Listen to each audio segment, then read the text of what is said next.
Then do you believe there is such a thing as sin? Well, I think the greatest sin in the world is bringing children into the world that have disease from their parents, that have no chance in the world to be a human being, practically. Delinquents, prisoners, all sorts of things just marked when they're born. That, to me, is the greatest sin.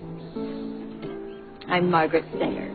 Margaret Sanger is the founder of Planned Parenthood. Hello. In the mid-1920s, Margaret Sanger spoke to a group that came to hear her in full regalia.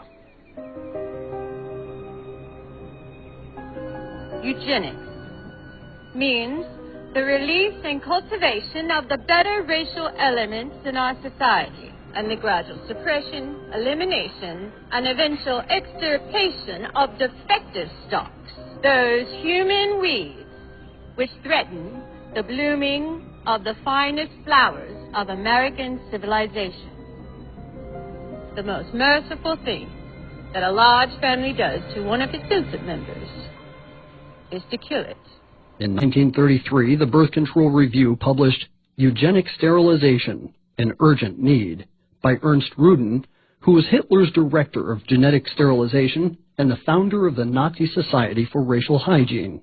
In her praise for the eugenics programs in Germany, Sanger called for the implementation of such programs in the United States, specifically targeting African Americans.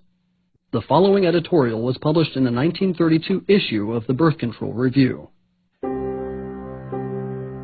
The Negro problem is one of the most complicated and important confronting America. Whatever the ultimate answer may be, such an attitude brings to light the function of birth control as a necessary agency in its solution. The present submerged condition of the Negro is due in large part to the high fertility of the race under disastrously adverse circumstances. Thus, the question arises, to what extent birth control has had a eugenic effect upon the Negro race? If any question should remain about Sanger's racist agenda, a 1939 letter she wrote to Dr. Clarence Gamble should remove all doubt. We should hire 3 or 4 colored ministers, preferably with social service backgrounds and with engaging personalities.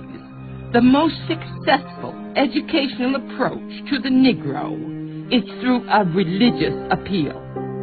We don't want the word to go out that we want to exterminate the Negro population.